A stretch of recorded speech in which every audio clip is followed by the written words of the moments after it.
It is time for a new story. We are going to read another Frank Peretti Cooper Kids book. This is book number 4, Trapped at the Bottom of the Sea. This is, of the 8 books in this series, this is probably my son and my favorite. So be ready to be on the edge of your seat. And it has 13 chapters, just so you know. Chapter 1. The morning was warm and clear at Yokota Air Base near Tokyo, Japan. A C-141 Starlifter, a huge jet transport, and one of the prime workhorses of the Military Aircraft Command, stood waiting and ready on the apron like a monstrous winged whale.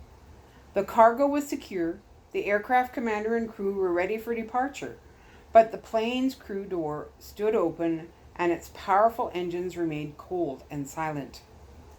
Sergeant Al Reed, loadmaster for the flight, stood in the crew door and kept glancing toward the terminal, nervously checking his watch, looking inside his vast cargo compartment of the plane, checking his watch again, then looking again toward the terminal, his expression grim, his fingers nervously drumming. Meanwhile, inside the aircraft, another loadmaster, Sergeant Max Baker, hastily stowed a bundle behind some shipping crates before anyone else noticed. Then, after drawing a deep breath to relax, he returned to the crew door to join Al. By this time, Al was getting so jumpy his behavior could have easily attracted attention. Max came close and said in a low voice, "Hey, Al, buddy, you're supposed to look normal. Relax. We're running late, Max. What's taking Griffith so long?" "He'll get here. Don't worry. We're increasing our risks the longer we wait. If we don't get moving right away, there won't be enough daylight when we..." Max's firm grip on Al's arm made him halt in mid-sentence. Max's eyes carried the clear and very firm message, "Button your lip." Al looked down at his feet, drew a deep breath, and tried to calm himself. Max kept a tight hold on his arm as he said, "I have my tools on board, all set. How about you?" Al nodded. "All ready. What do you think? The security boys didn't seem to notice." "Smooth as silk so far." "Nobody suspects a thing." "So what's the holdup on the schedule?" "Probably Air Force red tape. You know how that is." "Well, what if somebody found out something?" Max gave Al a commanding look right in the eyes. "They're going to catch on for sure if you don't ease up." Just then, Al saw what he'd been looking for. "Hey, there he is!" Both men looked across the apron toward the loading terminal to see Colonel William Griffith, a tall and lean officer in his 40s, standing just outside the security gate with 3 other people, obviously civilians, a tall, strong-looking gentleman in a business suit, and 2 teenage children, a young man and a young lady. The young lady, a beautiful blonde girl, had some luggage, which Griffith picked up to carry for her. "Oh, great," said Al. No, it's a mistake. It has to be," said Max. "Come on, you've got eyes in your head, Max. Griffith's bringing a civilian passenger aboard." "But it must be a mix-up. This is supposed to be a security flight." As they watched, Colonel Griffith shook hands with the gentleman and the young man and began to escort the young lady through the security gate and across the apron toward the Starlifter. "So what do we do now?" whispered Al. "Everything," said Max with cold eyes. "Exactly the same. Come on, let's get working." The 2 loadmasters returned to their duties aboard the vast transport and managed to look occupied and normal enough when Griffith boarded the plane, escorting the young girl. "Gentlemen," said Griffith, and the 2 men gave him their undivided attention, "this is Miss Lola Cooper. She'll be hitching a ride with you back to the States." Griffith went through the introductions, and Lila shook each man's hand. "Be sure to make her comfortable." Just then, some 5 feet above them, the door to the flight deck opened, and a handsome black officer leaned out and saluted. "Oh, is this a passenger?" Griffith introduced them. "Lila, this is Lieutenant Isaac Jameson, the co-pilot." Lieutenant Jameson stepped quickly down the short ladder and extended his hand. "Welcome aboard, Miss Cooper. We're just finishing our pre-flight, so as soon as we're all ready, I'll take you up to the flight deck and introduce you to the rest of the crew." 13-year-old Lila Cooper was comforted by the kindness in the lieutenant's eyes. His warmth seemed to be the only thing truly inviting about this big aircraft. From where she stood near the door, the Starlifter looked like a long tunnel-shaped warehouse full of crates, heavy equipment, and numerous pallets of goods covered with cargo netting, all firmly strapped to the deck for the flight home. The ceiling was cluttered with cables, roaring ventilation ducts, and glaring lights. According to the very sparse and unattractive seating along one wall, it didn't look like they were expecting any guests. "Max," said the lieutenant, "how about stowing Miss Cooper's bags?" Max seemed to have his mind elsewhere and awoke abruptly, grabbing Lila's baggage. "Yes, sir. Sorry, sir." "Come on," said Jameson. "I'll take you up to meet the crew before we take off." He showed Lila to the short ladder that led to the flight deck. She climbed up and went through the small door. Now this was interesting. The very front of the plane where the pilot and co-pilot sat. It was a surprisingly large area and actually had seating for at least 8 or 9 people. Lieutenant Jameson introduced her to the flight crew. "Lila Cooper, this is our aircraft commander, Captain Aaron Westfield." The pilot, a friendly-looking, surprisingly young man, shook her hand. "Flight engineer Bob Mitchell." The crew-cutted man turned from a panel filled with instruments, amber indicator lights and switches, and shook her hand. "And our scanner, Jack Yoshida." The strong-looking Oriental had a firm grip and a warm smile. Lieutenant Jameson began pointing out some of the details on the control panel. "This is the radio, well, actually several different radios. And these are the altimeter, attitude indicator, throttles." But Lila couldn't keep her mind on his quick little tour. She was looking through the windows at the 2 men who still stood by the security gate waiting to see her leave, her father and brother. She could see them clearly, but she was hoping they did not see her. She just didn't want to look them in the eye, to face them, even across this distance. "For takeoff, we'll have you take a seat in the cargo compartment," the lieutenant continued. "It'll be noisy, but as soon as we're underway, we'll give you a good seat right here in the cockpit." Lila paid attention again, just in time to follow Jameson through the rear door and back down the ladder to the cargo area. He showed her to a bench along the wall where she took her place and buckled herself in. There was a small window nearby, but she had no desire to look outside anymore. "See you after takeoff," said Jameson cheerfully, returning to the cockpit. And there she sat, thinking that at no other time had she ever felt such a sting of loneliness as she felt right now. Lieutenant Jameson took his place in the co-pilot seat, sliding it forward, buckling himself in, donning the headphones, and turning to the business at hand. All 4 crewmen began chattering to each other in Air Force jargon as they brought the big plane to life. As the Starlifter's powerful engine began to whine one by one, Colonel Griffith returned through the security gate to rejoin Dr. Jake Cooper and his 14-year-old son, Jay. "She's all snug and secure," he said with a friendly conversational tone. "Thanks a lot, Bill," said Dr. Cooper, his eyes not straying from the big green aircraft now beginning to ease slowly ahead, turning away from them and toward the taxiway. William Griffith had known Jake Cooper long enough to tell when the man was troubled by something. Usually Dr. Cooper hid his feelings pretty well, but there was always something about his eyes and his tone of voice that could betray a deep inner turmoil to those who knew him well, and now was such a time. Griffith felt awkward, not knowing what to say next.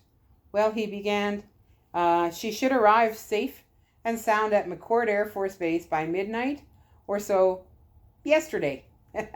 He chuckled at the strangeness of the statement, knowing the plane would lose a day crossing the international dateline. But Dr. Cooper didn't chuckle back. He couldn't take his eyes off or his mind off that big transport moving down the taxiway. Griffith spoke again. Your sister isn't too far from there, is she? Perhaps. Hearing Griffith speak for the first time, Dr. Cooper finally tore his eyes away from the departing starlifter and answered his friend's question. Oh yes, Joyce lives in Seattle. It's about an hour's drive. Very convenient. He drew a breath, forced a smile, and offered his hand cordial. Bill, I really appreciate your trouble. I didn't mean for all this to happen at such short notice. Hey, don't worry about it. We already had this flight lined up anyway, and one extra body on board won't make a bit of difference among all that cargo. Dr. Cooper shook Griffith's hand firmly. Well, thanks a lot. Colonel Griffith took just a moment to study Dr. Cooper's eyes. Jake, if there's anything else I can do. It was a serious offer. Dr. Cooper simply smiled his appreciation. Well, you can pray for us. Griffith smiled with kindness and nodded. I'll do that, and give me a call sometime. Right. Griffith turned and walked away, leaving Dr. Cooper and Jay alone there at the tall cyclone fence, just watching that big plane turn around, neither one of them saying a word. Lila was very quiet as well, just sitting on the bench waiting for something to happen. Just then, Flight Engineer Bob Mitchell came down the ladder to check up on her. Hi, buckled in, I see. Uh-huh, she answered, checking her seatbelt again. Was that your family back there seeing you off? Uh-huh. Father and brother? Mitchell knew that was a dumb question, but he figured he had to make conversation somehow. Uh-huh, was all the conversation Lila could produce. So, is your mother back in the States? Lila looked out the window and told him simply, My mother is dead. The pain and sorrow in her eyes told Mitchell he'd asked the wrong question, and now he wanted to kick himself. I'm sorry. It's okay. He groped around for another subject. Well, what brought you to Japan? Oh, the government sent us over here as part of a cultural exchange program. My dad's university is exchanging professors with the University of Tokyo for a few months. No kidding. What's his field? Biblical archaeology, ancient civilizations, that kind of stuff. Wow, pretty impressive. You must be very proud of him. I don't know. Mitchell grimaced to himself. Another wrong question. Well, I'd better get back to my post. See you in a bit. The starlifter paused at the end of the runway, its engines whining, its running lights rotating and flashing. Then, with a thunderous roar, it began speeding down the runway. Dr. Cooper and Jay watched every inch of its takeoff, shading their eyes against the sun as the starlifter eased off the runway and into the wide-open sky, climbing and soaring eastward over the Pacific. It shrank quickly into a small black speck, trailing a brown smudge of smoke, its roar gradually subsiding, and before long, there was nothing more to watch, nothing more to command their attention. Now the two of them were left alone, and neither could think of what to say first. Well, she's gone, said Jay. It was an obvious statement, but he felt it so keenly that he just had to say it. Let's get back to the hotel, said Dr. Cooper, walking toward the terminal. Jay walked beside his father and felt like he had just had to talk about what was happening.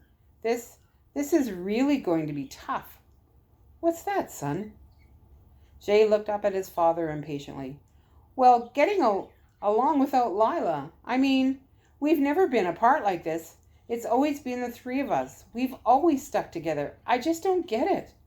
Dr. Cooper didn't seem very talkative. Lila's just going through some things. Things she'll have to figure out on her own, that's all. Jay didn't really want to press the subject, but his feelings just kept pushing out the words. I'm sure sorry to see her go. Now it's just the two of us. It was tough enough getting used to it just being the three of us. We can talk about it later, son.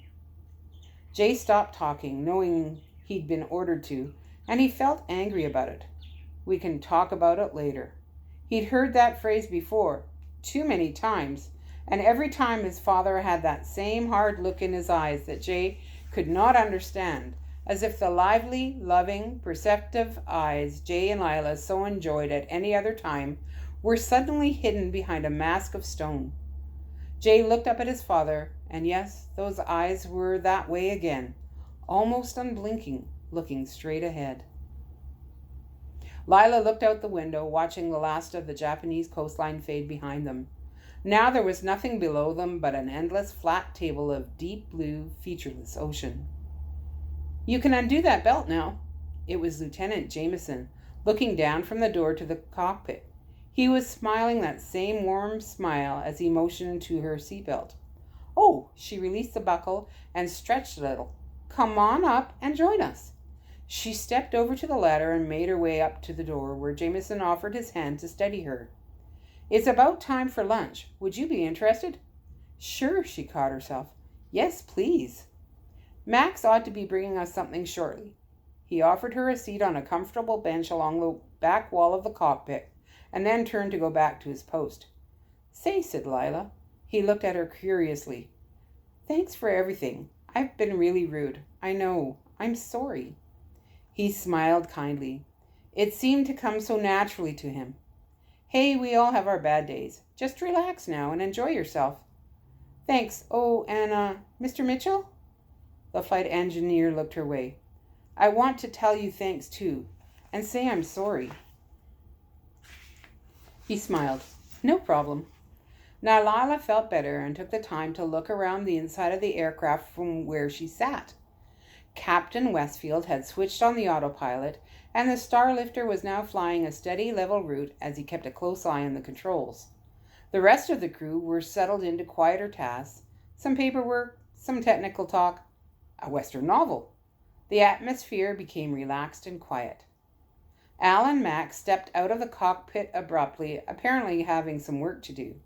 She had to admit she wouldn't miss them much. There was just something about them that chilled her, something in their nervous expressions, their stern eyes. Max finally returned through the flight deck door carrying several boxed lunches. The others gave him a cheerful greeting and a few playful whoops over the arrival of mealtime, but Max only managed a forced smile and even gave Lila a cold stare. Bob Mitchell dug into his sack and began to lay lunch out on his work table. "Here, come on and share the table," he said. Lila slid over and took him up on his offer. The lunch wasn't bad. A turkey sandwich, some coleslaw, a carton of milk, and some cookies. But then she saw Bob bow his head and say a quick silent prayer over his food. Lila ventured the question, Are you a Christian?" There came a cheerful grin. "I sure am." "Wow!" Lila couldn't help showing her very first smile. "Yeah," said Lieutenant Jameson, "so am I.